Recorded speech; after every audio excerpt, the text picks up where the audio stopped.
सुलोचना ताई, आई, कैसी है तू? बस ठीक ही हूँ। सुलोचना ताई कैसी हैं आप? अभी काफी ठीक हूँ। आप कैसी हैं?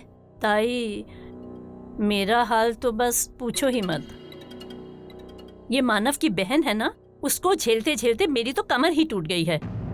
वो कम थी कि अब मेरा बेटा भी मानव का भक्त बनकर फिर रहा है। अच्छा है ना, देर से ही सही लेकिन उसे अच्छी संगत तो मिली।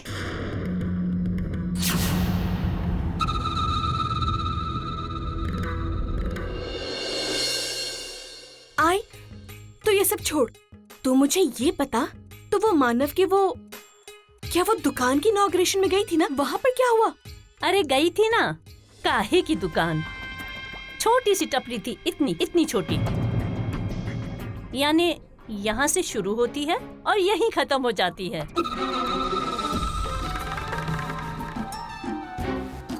और तुझे एक बात बताऊं, गिन चुनकर 20-25 लोग ही थे, लेकिन किसी को बैठने के लिए जगह ही नहीं थी। हाँ? सारे लोग खड़े थे और ऊपर से गर्मी के मारे बुरा हाल था।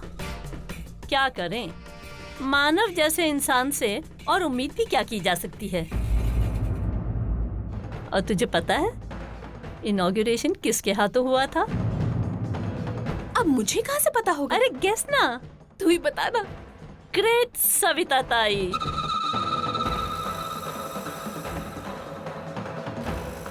किसी भी बिजनेस की इससे बुरी शुरुआत और क्या हो सकती है।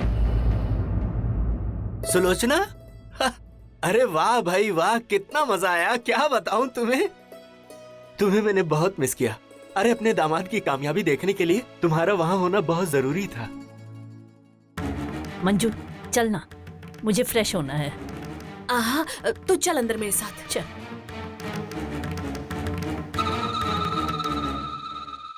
सच कहता हूँ सुलोचना, वहाँ लोग मानव की इतनी तारीफ कर रहे थे, पूछो मत।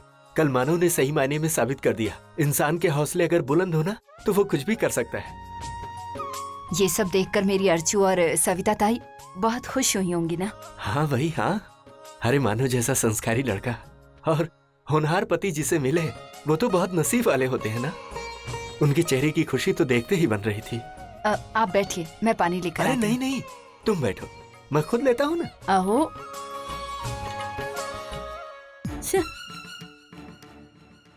बैठ अभी। चल आजा।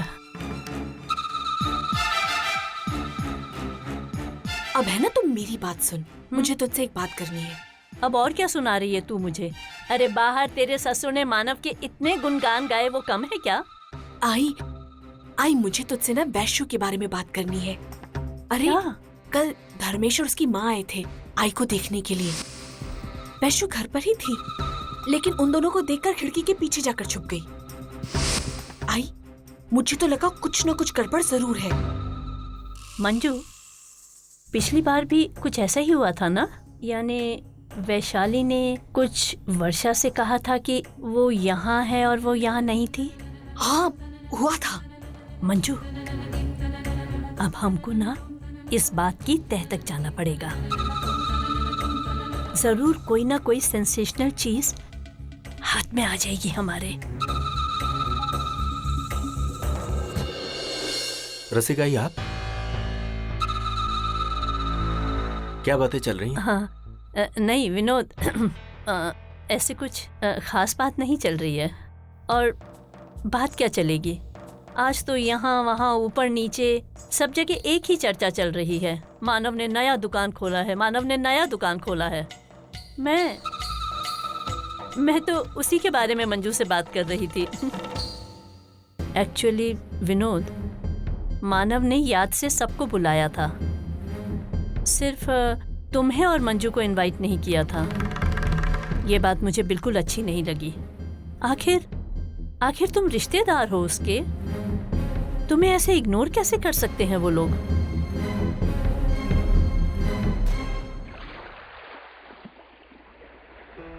नमस्ते काकी। नमस्ते। अरे आओ बेटा।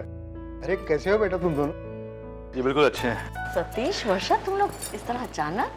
बस काकी यहीं से हम जा रहे थे तो हमने सोचा आपसे मिलते हुए चले। आपकी यात्रा कैसी रही? बहुत अच्छी। और वर्षा, मैंने वहाँ हम सब के लिए दुआ मांगी है।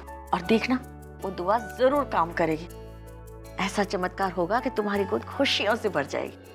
काकी हाँ काकी, धर्मेश कहाँ है? दिख नहीं रहा है। धर्मेश तो कब से निकल गया बेटा, अब तो वो रात को देर से ही आएगा। किसी खास काम से गया है क्या? अरे नहीं नहीं बेटा, वो क्या है ना कि वैशाली मुंबई में नहीं है ना, तो उसने अपने आप को काम में व्यस्त कर लिया। सुबह जल्दी जल्दी निकलता है, रात को देर से आता है। वैशाली मुंबई के बाहर गई? कहाँ गई है? अरे वो तो कोल्हापुर अपनी सहेली की शादी में गई है ना। अच्छा, कोल्हापुर? उसने तुम्हें नहीं बताया? नहीं एक्चुअली वो भूल गई होगी। वैसे कब गई है वो? तुम लोग जब श्रीरंगपुर से लौटे हो उसी दिन से गई हुई है। अब तो 2-3 दिन में वापस भी आ जाएगी। अच्छा, एक्चुअली काकी हमें मालूम ही था इस बारे में, तो इसलिए। आपको किसने बोला? धर्मेश ने बताया मुझे। ओके ठीक है, तो हम चले? हम अरे बेटा कुछ चाय नाश्ता वगैरह? अरे नहीं काकी, आइंदा जब धर्मेश वैशाली दोनों होंगे ना तब आएंगे आराम से। हाँ काकी, और थोड़ा सा काम भी है तो फिर कभी आते हैं। ठीक है बेटा। अच्छा थैंक यू। श्योर।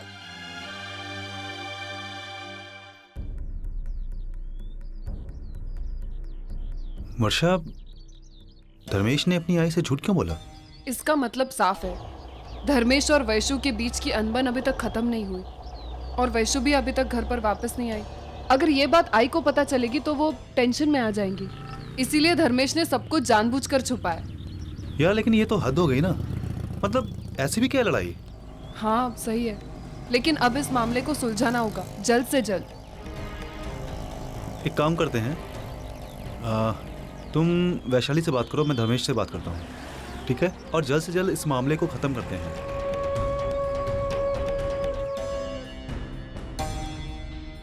चले अर्चना, तैयार हो तुम? नहीं माना पता नहीं वैशु कहाँ चली गई। मैं उसे कब से ढूंढ रही हूँ, कहीं मिल ही नहीं रही है। वैशु कहाँ जा सकती है अब? आई क्या कर गई होगी? नहीं माना, मैंने वहाँ पे भी फोन करके देखा लेकिन वो वहाँ नहीं है। अरे तो उसको फोन पे ट्राई करो ना। मानव उसे कब से फोन कर रही हूँ लेकिन उसका फोन ही नहीं लग रहा है, पता नहीं क्या हो गया है। अच्छा तो तुम घबराओ मत, हम लोग चल के देखते हैं। हाँ मानो चलिए।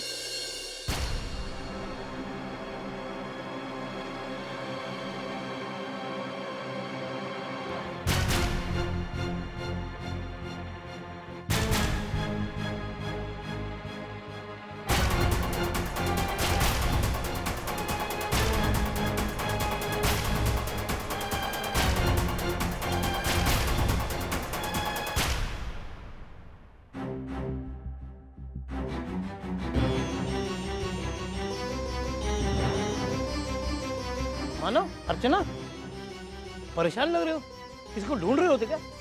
बाबा हम वैशाली को ढूंढ रहे हैं। वो 10 मिनट कह के निकली थी कि मार्केट जा रही हूँ, लेकिन अभी 4 घंटे हो गए हैं और नहीं आई है। जहाँ जाके ढूंढ सकते थे वहाँ ढूंढा लेकिन मिल नहीं रही है, फोन भी नहीं लग रहा उसका। अरे बाप रे, ये तो टेंशन वाली बात है। चलो हम सब मिलकर ढूंढते हैं। चलो चलो।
ये तो माधुरी का है, इसका मतलब वो यहाँ आई थी।